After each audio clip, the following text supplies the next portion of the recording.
Assalamualaikum warahmatullahi wabarakatuh. Perkenalkan, nama saya Anzasa Laila Safira, NIM 21110003010, kelas MFR 2 Manajemen Universitas Nahdlatul Ulama Jepara. Untuk memenuhi tugas akhir semester mata kuliah Etika Akademik dan Bisnis, saya akan menjelaskan materi tentang 1.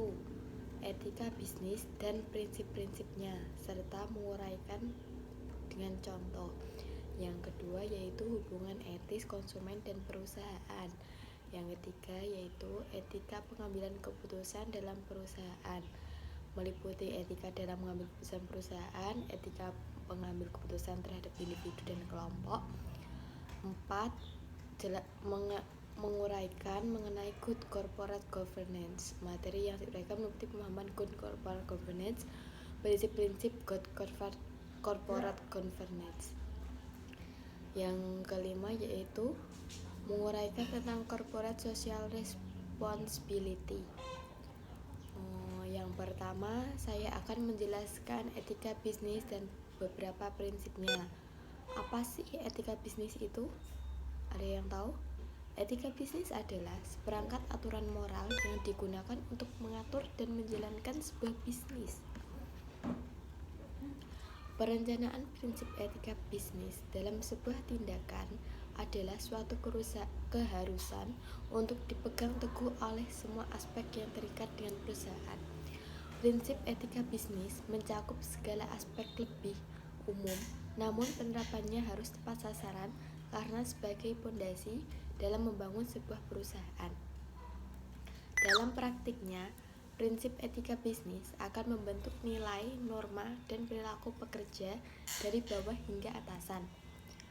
Penerapan prinsip etika bisnis di sebuah perusahaan akan membangun hubungan yang adil dan sehat, baik di antara sesama rekan kerja, pemegang saham, pelanggan, dan masyarakat.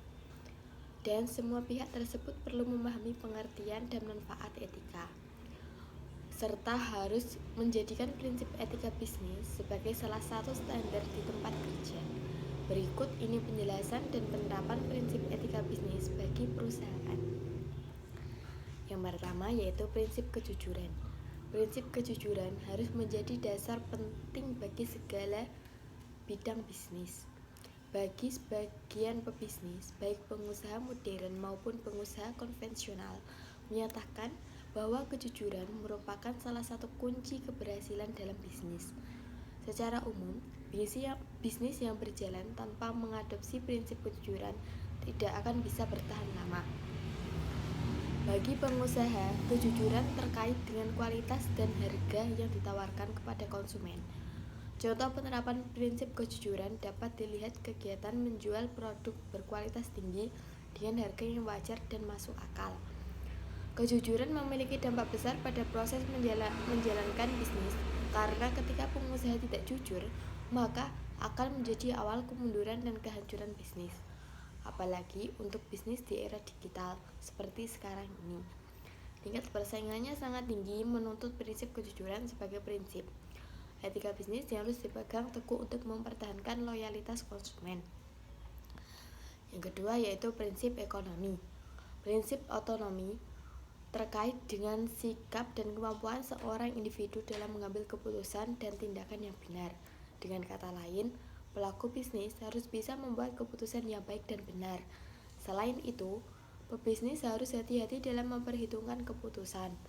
Dalam penerapannya, pengusaha harus memiliki prinsip otonomi dengan kesadaran penuh akan kewajiban dalam menjalankan bisnis. Maka dari itu, pebisnis harus memahami bidang bisnis yang dilakukan, situasi yang dihadapi, tuntutan, dan aturan yang berlaku di bidang tersebut. Prinsip otonomi juga harus diterapkan dalam mengambil sebuah keputusan dan tindakan yang sesuai serta meninggalkan yang dianggap bertentangan dengan nilai atau norma moral tertentu. Prinsip ekonomi menjadi prinsip etika bisnis yang sangat berguna untuk mengurangi resiko yang dapat terjadi pada suatu perusahaan. Prinsip otonom tidak hanya mengikuti nilai dan norma yang berlaku, tetapi juga dengan mempertimbangkan kesadaran batin mengenai pilihan terbaik untuk dilakukan. Yang ketiga yaitu prinsip keadilan. Prinsip keadilan merujuk untuk semua pihak yang terlibat dalam bisnis, memiliki hak untuk mendapatkan perlakuan yang sama sesuai dengan aturan yang berlaku. Dengan prinsip etika bisnis ini, semua pihak yang terlibat harus berkontribusi pada keberhasilan bisnis yang dilakukan, baik secara langsung maupun tidak langsung. Prinsip keadilan mendorong semua pihak agar dapat terlibat dalam bisnis, baik hubungan internal maupun eksternal. Setiap pihak akan menerima perlakuan yang sama sesuai dengan haknya masing-masing. Yang keempat yaitu prinsip saling menguntungkan. Prinsip saling menguntungkan berarti bahwa kegiatan bisnis yang dilakukan harus dapat memberi manfaat bagi semua pihak. Prinsip saling menguntungkan bukan prinsip bersyarat seperti semua pihak tidak merasa rugi. Prinsip saling menguntungkan membutuhkan hak untuk manfaat dari kegiatan bisnis seperti mengakomodasi sifat dan tujuan bisnis. Dalam praktiknya, etika berbisnis dapat saling menguntungkan dalam proses bisnis, terutama bagi perusahaan yang menjaga hubungan baik dalam jangka panjang dengan konsumen. Yang kelima yaitu prinsip integritas moral. Prinsip integritas moral yang diterapkan dengan baik sangat berguna untuk menjaga nama baik perusahaan. Selain itu, prinsip ini akan kepercayaan konsumen terhadap penerapan berprinsip integritas moral harus dilakukan oleh semua pihak, baik pemilik bisnis, karyawan, dan manajemen perusahaan. Yang kedua yaitu selanjutnya saya akan memaparkan materi selanjutnya yaitu hubungan etis konsumen dengan perusahaan. 1. Hubungan konsumen dan perusahaan. Konsumen merupakan salah satu stakeholder yang penting dalam perusahaan. Bisnis tidak akan berjalan tanpa adanya konsumen yang menggunakan produk atau jasa yang diproduksi. Banyak ungkapan yang menyatakan bahwa konsumen adalah raja. Hal ini sebenarnya dapat dipahami secara logika. Perusahaan yang berdiri dalam memproduksi barang dan jasa bertujuan untuk mencari keuntungan, di mana keuntungan tersebut akan digunakan untuk menutupi semua biaya yang telah dikeluarkan dan memproduksi sebuah produk. Oleh karena itu, seorang pakar manajemen, Peter Drucker, menyatakan bahwa setiap perusahaan memiliki peran sentral untuk menciptakan pelanggan. Yang kedua yaitu pelayanan terhadap konsumen yang bertanggung jawab. Dalam menyediakan sebuah produk, produsen memiliki sebuah kepentingan untuk memberikan jaminan dan tanggung jawab kepada konsumen. Beberapa contoh yang mendasar misalnya, seorang konsumen dalam memilih sebuah produk elektronik seperti telepon seluler. Kewajiban produsen adalah memberikan jaminan bahwa produk yang dikeluarkan sudah melalui serangkaian uji coba dan sudah siap digunakan. Garansi produk juga penting untuk menjamin layanan purna jual terhadap produk tersebut. Hal ini untuk memberikan rasa aman bagi konsumen terhadap kemungkinan kesalahan produksi terhadap produk yang sudah dibeli. Beberapa halnya dengan kewajiban produsen terhadap hal-hal seperti bahayanya penggunaan obat-obatan dalam dosis yang berlebihan atau bahayanya penggunaan benda-benda tajam dalam pemakaiannya sehari-hari. Ada beberapa teori yang mendasari tanggung jawab produsen terhadap konsumen terhadap produk yang ditawarkan produsen. Yang tiga yaitu perlindungan terhadap konsumen. Ada beberapa hak-hak yang perlu diperhatikan dalam hubungan antara produsen dan konsumen. 1. Hak atas kenyamanan. Banyak produk mengandung risiko tertentu untuk konsumen, khususnya risiko untuk kesehatan dan keselamatan. Misalnya, pestisida, obat-obatan makanan, mainan anak, kendaraan motor, dan alat kerja. Makanan bisa mengandung zat pengawet atau zat pewarna yang merugikan kesehatan. Misalnya dapat menyebabkan penyakit kanker. Terjadinya kecelakaan lalu lintas juga tidak dapat dihindari apabila pengemudi tidak berhati-hati. Di sini produsen menciptakan sebuah kendaraan yang mampu untuk meminimalisir efek kecelakaan. Konsumen berhak atas produk yang aman, di mana produk tidak mengalami yang dinamakan cacat produksi, yang bahkan bisa membahayakan konsumen yang menggunakan produk tersebut. Hak atas informasi konsumen. Konsumen berhak mengetahui segala informasi yang relevan mengenai produk yang dibelinya, baik bahan baku produksinya, cara memakainya, dan juga risiko yang bisa ditimbulkan akibat penggunaan produk tersebut. Jika penggunaan media promosi cetak dan iklan untuk menyampaikan informasi tentang produk, maka informasi tersebut haruslah jelas dan tidak berbelit-belit. Yang ketiga yaitu hak untuk memilih dalam sistem ekonomi. Pasar bebas di mana kompetensi merupakan unsur hakiki. Konsumen berhak untuk memilih antara berbagai produk dan jasa yang ditawarkan. Kualitas dan harga produk bisa berbeda dan konsumen memiliki hak untuk membandingkan dan mengambil keputusan membeli. Yang keempat yaitu hak untuk didengarkan. Konsumen memiliki hak untuk menyampaikan pendapatnya mengenai produk yang dia konsumsi, terutama mengenai keluhan, untuk menetapkan sejumlah regulasi kepada pemerintah mengenai apa saja menjadi keharusan atau aturan yang ditetapkan oleh produsen. Yang kelima yaitu hak lingkungan hidup melalui produk yang digunakannya. Konsumen memanfaatkan sumber daya alam. Konsumen berhak tahu bahwa produk yang dia gunakan tidak memiliki dampak yang berbahaya bagi lingkungan sekitarnya, atau yang lebih dikenal dengan produk ramah lingkungan. Selain hal yang dimukakan di atas, ada juga beberapa faktor penting yang harus diketahui tentang deskripsi produk. Selanjutnya, materi yang selanjutnya yaitu etika pengambilan keputusan dalam perusahaan. Definisi pengambilan keputusan secara umum, pengambilan keputusan adalah upaya untuk menyelesaikan masalah dengan memilih alternatif solusi yang ada sebagai ilmu pengambilan keputusan.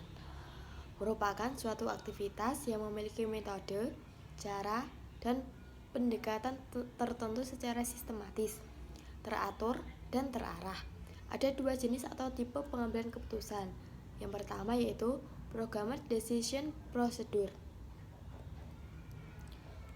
khusus yang dikembangkan untuk memenangi masalah yang rutin dan berulang-ulang. 2. No Programmed Decision, keputusan yang bersifat baru dan tidak terstruktur, diperlukan pada situasi permasalahan yang unik dan kompleks. Ada beberapa hal yang perlu diperhatikan dalam proses pengambilan keputusan, yaitu penetapan goal dan objektif serta pengukuran hasil. Yang bermaksud, penetapan goal dan objektif akan mengarahkan pada hasil mana yang sudah dicapai dan pengukuran mana yang menunjukkan hasil yang sesuai dengan yang diinginkan. Selanjutnya, penetapan goal dan objektif membutuhkan komunikasi antara manajer dengan bawahan. Selanjutnya yaitu pengidentifikasian masalah. Adanya masalah menunjukkan adanya gap antara goal dan objektif organisasi dengan kinerja aktual. Faktor yang mengganggu identifikasi masalah yaitu persepsi terhadap masalah, penetapan masalah dan lingkup solusi, dan identifikasi gejala sebagai masalah. Yang ketiga yaitu pengembangan alternatif. Alternatif atau potensi solusi harus dikembangkan di lingkungan eksternal maupun internal, dan konsekuensi atau akibat yang mungkin timbul dari setiap alternatif. Perlu mempertimbangkan kendala waktu dan biaya, banyaknya alternatif dengan mencapai keputusan yang diambil. Cara untuk kembangkan alternatif adalah dengan analisis skenario. Yang keempat yaitu pengevaluasian alternatif. Alternatif yang sudah dipilih dievaluasi dan dibandingkan dengan objektif. Objektif dari pengambilan keputusan, setiap alternatif harus berupa hasil atau keluaran positif paling banyak dan akibat buruk yang paling kecil. Yang kelima yaitu pemilihan alternatif. Pemilihan alternatif yang dipilih berdasarkan hasil atau keluaran yang sesuai objektif. Perlu mempertimbangkan dampak alternatif dan plus dan minusnya terhadap objektif yang lain. Tujuan yang satu optimal sedangkan tujuan yang lain tidak optimal. Tidak mungkin solusi keputusan akan memuaskan semuanya, tetapi yang optimal adalah yang sesuai dengan standar. Yang keenam yaitu penerapan keputusan. Keputusan yang baik adalah yang efektif untuk diimplementasi. Perlu pengujian terhadap perilaku orang terhadap keputusan tersebut. Pengendalian dan pengevaluasian. Efektivitas manajemen terkait dengan pengukuran hasil secara periodik. Perlu pengendalian dan evaluasi keputusan terhadap objektif. Beberapa hal yang mempengaruhi perilaku terhadap pengambilan keputusan individu, salah satunya adalah tindakan etis. Beberapa faktor yang mempengaruhi dalam pengambilan keputusan etis yaitu 1. Gender. Dalam proses pengambilan keputusan, peranan gender mempengaruhi hasil keputusan yang diambil. Secara etis, pembedaan terhadap gender dalam pengambilan keputusan tidak dibenarkan. Yang kedua yaitu filosofi. Pola pikir seseorang juga turut mempengaruhi hasil keputusan seseorang. Pertimbangan-pertimbangan masa lalu dan pengkajian kembali masalah yang dihadapi yang bersumber dari hasil pemikiran masa lalu harus diperhatikan. Yang ketiga, edukasi. Semakin tinggi tingkat pendidikan seorang akan mengaruh kualitas pengambilan keputusan yang diambil oleh individu. 4. Pengalaman. Dalam menghadapi sebuah permasalahan, seorang individu dituntut untuk menjadi sebuah solusi. Faktor pengalaman dapat menjadi sebuah kelebihan bagi individu tersebut. Permasalahan yang pernah dihadapi di masa lalu bisa menjadi kunci tersendiri dalam mencari sebuah solusi terhadap permasalahan yang dihadapi saat ini. Yang kelima yaitu umur. Faktor usia memiliki keunggulan tersendiri dalam hal pengambilan keputusan. Terkadang perbedaan usia dapat menghasilkan perbedaan kebijakan. Yang keenam yaitu kode etik. Di dalam perusahaan juga diperhatikan aturan-aturan yang sudah berjalan. Hal ini berguna agar keputusan yang dihasilkan tidak bertentangan dengan peraturan perusahaan. Yang ketujuh yaitu reward dan sanksi. Perlu diperhatikan bahwa setiap keputusan akan menghasilkan sebuah output bagi permasalahan yang sedang terjadi. Apabila dalam sebuah keputusan menghasilkan output yang baik, maka akan mendapatkan penghargaan tertentu, begitu pula sebaliknya. Individu versus kelompok dalam mengambil keputusan. Jika dilihat dari hasil dan proses pengambilan keputusan, lebih baik terlebih pada latar belakang masalah yang bervariasi, pengaruh buruk dari faktor perilaku yaitu donasi personalitas superior atas status superior atau keahlian. Lanjut materi selanjutnya yaitu yang keempat yaitu good corporate governance. Apa sih good corporate governance itu? Menurut Danang Febrianto, good corporate governance adalah pola hubungan, sistem, dan proses yang digunakan oleh organ perusahaan guna memberikan nilai tambah kepada pemegang saham secara berkesinambungan dan dalam jangka panjang. Pada dasarnya, good corporate governance adalah suatu sistem pengelolaan perusahaan yang dirancang untuk meningkatkan kinerja perusahaan, melindungi kepentingan stakeholder, dan meningkatkan kepatuhan terhadap peraturan perundang-undangan serta nilai yang berlaku. Selanjutnya yaitu prinsip good corporate governance.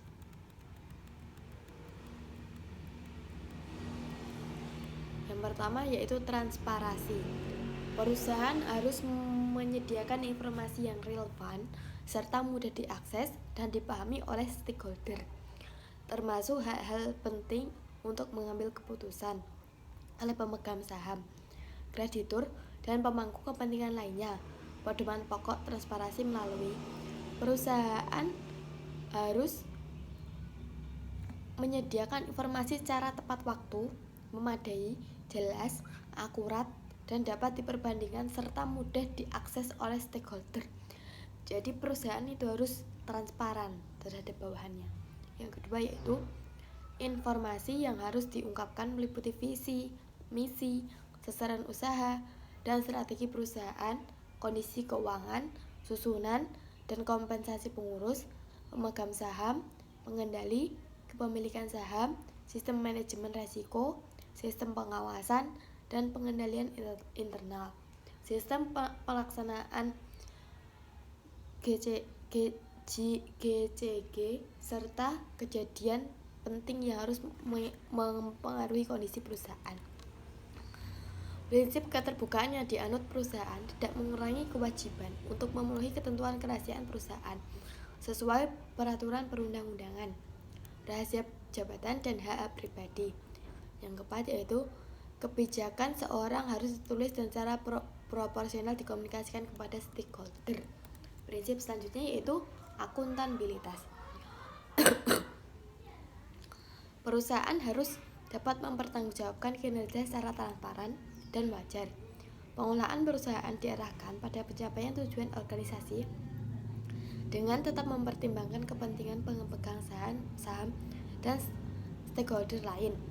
Pedoman pokoknya adalah penetapan rincian tugas dan tanggung jawab setiap organ perusahaan dan seluruh karyawan secara jelas dan selaras dengan visi misi dan nilai perusahaan dan strategi perusahaan. 2. Meyakini bahwa semua organ perusahaan dan semua karyawan memiliki kemampuan sesuai dengan tugas, tanggung jawab, dan perannya dalam pelaksanaan. Yang ketiga, kepastian adanya sistem pengendalian internal yang efektif dalam pengelolaan perusahaan.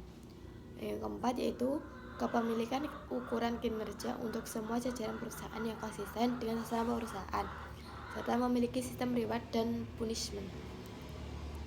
Setiap organ perusahaan dan semua karyawan harus berpegang pada etika bisnis dan pedoman perilaku yang telah disepakati. Pertama yaitu tanggung jawab. Perusahaan harus mematuhi peraturan perundang-undangan serta menjalankan tanggung jawab masyarakat dan lingkungan untuk mendukung kesinambungan usaha jangka panjang, sekaligus mendapat pengakuan sebagai good corporate citizen. Pedoman pokok prinsip ini adalah organ perusahaan harus berpegang pada prinsip kehati-hatian dan memastikan kepatuhan terhadap peraturan perundang-undangan, anggaran dasar, dan peraturan perusahaan. Perusahaan harus menjalankan tanggung jawab sosial antara lain peduli terhadap masyarakat dan kelestarian lingkungan terutama di sekitar perusahaan. Prinsip selanjutnya yaitu independensi. Untuk menjalankan ini, perusahaan harus dikelola secara independen sehingga masing-masing organ perusahaan tidak saling mendominasi dan tidak pula diintervensi oleh pihak lain. Pedoman pokok prinsip independensi adalah masing-masing organ perusahaan harus menghindari dominasi, tidak terpengaruh kepentingan tertentu, bebas dari konflik of interest dan segala pengaruh atau tekanan, untuk menjamin pengambilan keputusan yang objektif. Masing-masing organ perusahaan harus melaksanakan fungsi dan tugasnya sesuai dengan anggaran dasar dan peraturan perundang-undangan yang tidak saling melempar tanggung jawab.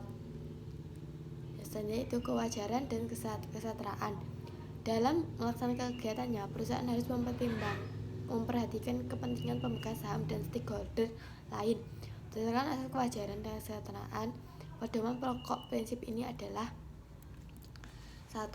Pemberian kesempatan kepada stakeholder untuk memberikan masukan dan menyampaikan pendapat bagi kepentingan perusahaan, serta membuka akses terhadap informasi sesuai dengan prinsip transparansi dalam lingkungan kedudukan masing-masing. Yang kedua yaitu perlakuan yang setara dan wajar kepada stakeholder sesuai dengan manfaat dan kontribusi yang diberikan kepada perusahaan. Yang terakhir, pemberian kesempatan yang sama dalam penerimaan karyawan berkarir dan melaksanakan tugasnya secara profesional tanpa membedakan sara, gender, dan kondisi fisik. Selanjutnya yaitu materi yang terakhir tentang saya akan menguraikan pemahaman corporate social responsibility dan uraikan contoh kasus corporate social responsibility yang dilakukan oleh suatu perusahaan. Tanggung jawab sosial perusahaan atau corporate social responsibility merupakan salah satu bagian dari strategi bisnis perusahaan dalam jangka panjang. Tanggung jawab sosial atau corporate social responsibility adalah suatu konsep bahwa organisasi, khususnya perusahaan, adalah memiliki suatu tanggung jawab terhadap konsumen, karyawan, dan pemegang saham, komunitas lingkungan dalam segala aspek operasional perusahaan seperti terhadap masalah-masalah yang berdampak pada lingkungan seperti polusi, limbah, keamanan produk, dan tenaga kerja. CSR tidak hanya terbatas pada konsep pemberian bantuan dana kepada lingkungan sosial, namun juga bagaimana perusahaan memperlakukan karyawannya dengan tidak diskriminatif, menjaga hubungan baik dengan pemasok. Corporate social responsibility merupakan komitmen usaha untuk bertindak secara etis, beroperasi secara legal, dan berkontribusi untuk meningkatkan ekonomi bersamaan dengan peningkatan kualitas hidup dari karyawan dan keluarganya, komuniti lokal, dan masyarakat secara lebih luas. Berikut menurut Dougherty, tanggung jawab sosial merupakan perkembangan proses untuk mengevaluasi stakeholder dan tuntutan lingkungan, serta implementasi program-program untuk menangani isu-isu sosial. Tanggung jawab sosial berkaitan dengan kode-kode etik, sumbangan perusahaan, program-program community relations, dan tindakan mematuhi hukum. Lebih lanjut dijelaskan oleh Schermerhorn mendefinisikan CSR sebagai kewajiban dari suatu perusahaan untuk bertindak dalam cara-cara yang sesuai dengan kepentingan perusahaan dan berkepentingan masyarakat secara luas. The International Organization of Employers mendefinisikan CSR sebagai initiatives by companies voluntarily integrating social and environmental concerns in their business operation and in their interaction with their stakeholders. Corporate social responsibility merupakan suatu komitmen perusahaan untuk membangun kualitas kehidupan yang lebih baik bersama dengan para pihak untuk membangun kualitas hidup yang lebih baik bersama dengan pihak-pihak yang terkait, utamanya masyarakat di sekelilingnya dan lingkungan sosial di mana perusahaan tersebut berada, yang dilakukan terpadu dengan kegiatan usaha secara berkelanjutan. Tujuan CSR dan pemanfaatannya. Dalam melakukan program-program CSR, perusahaan tersebut harus mempunyai beberapa tujuan tertentu, di mana tujuan tersebut harus tetap berkaitan dengan kesejahteraan dan kebermanfaatan untuk masyarakat dan pihak-pihak yang ada di perusahaan. Berikut ini adalah tujuan dari program CSR secara umum, yaitu nama baik dan citra perusahaan. Tujuan utama dari pelaksanaan program CSR ini salah satunya adalah untuk menjaga citra dan juga nama baik perusahaan di hadapan masyarakat umum.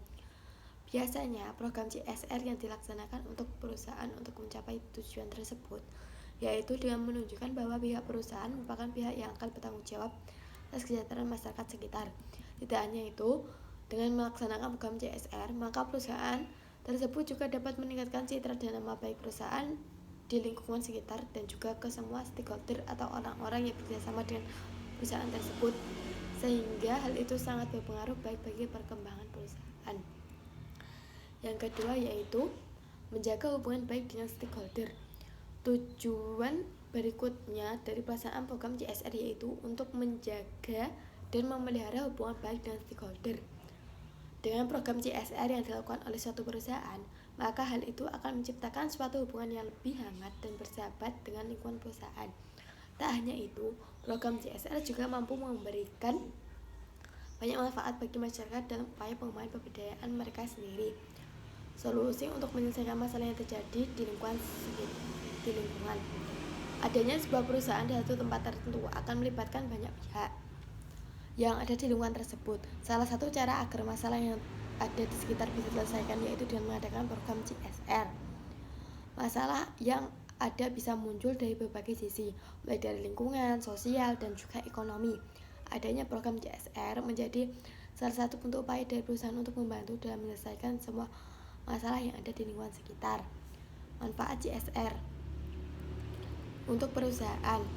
Manfaat CSR bagi perusahaan yang perlu Anda ketahui yaitu ada 3. Pertama yaitu untuk membuka peluang kerja secara luas bagi pihak lain. Kedua yaitu sebagai sebuah media promosi untuk perusahaan itu sendiri. Kemudian yang ketiga adalah untuk membuat satu inovasi baru dalam sebuah program tertentu. Manfaat untuk masyarakat umum. Manfaat yang didapatkan oleh masyarakat umum yaitu meningkatnya kesejahteraan dalam berbagai aspek, di mana masyarakat yang ada di sekitar perusahaan menjadi lebih diperhatikan dan juga terjaga. Kemudian, mereka juga dapat merasakan keuntungan dari program CSR secara langsung, baik itu program pemberdayaan dan pengembangan yang disediakan oleh pihak perusahaan. Untuk pihak lain, program CSR yang dilakukan oleh perusahaan tidak hanya bisa memberikan manfaat bagi perusahaan dan juga masyarakat saja, tapi juga memberikan manfaat bagi pemegang saham, pemerintah, juga konsumen. Manfaat yang dapat didapatkan oleh para pemegang saham antara lain, perusahaan dapat mendapatkan citra yang baik sehingga dapat menambahkan kemungkinan adanya investor tambahan. Dan untuk konsumen, mereka akan semakin percaya kepada perusahaan tersebut. Kemudian manfaatnya untuk pemerintah adalah mereka akan merasa terbantu dengan adanya program CSR, baik dari pembangunan di bidang ekonomi, sosial, dan juga lingkungan. Contoh kegiatan CSR yang bisa dijadikan referensi untuk perusahaan. 1. Di bidang ekonomi, membentuk program koperasi simpan pinjam dan usaha untuk masyarakat juga karyawan mengembangkan UMKM yang ada di sekitar wilayah perusahaan, dan memberikan beberapa dana modal untuk usaha masyarakat. Yang kedua itu di bidang kesehatan, menyediakan acara donor darah yang bisa diikuti oleh masyarakat umum dan juga pegawai, program vaksinasi gratis untuk umum, dan memberikan pengobatan gratis. Yang ketiga itu di bidang lingkungan, mengadakan program pengelolaan limbah, menyediakan program pelatihan kemampuan, dan menyediakan acara seminar yang berkaitan dengan pendidikan. Yang keempat yaitu di bidang infrastruktur, menyediakan tempat ibadah, membangun sarana dan prasarana umum, serta membagi jalan umum. Di bidang budaya, mengadakan festival seni, melakukan pengembangan dan juga pemberdayaan seniman yang ada di sekitar, dan melestarikan budaya serta karya seni. Dari penjelasan di atas, bisa kita simpulkan bahwa program CSR dapat dilakukan oleh pihak perusahaan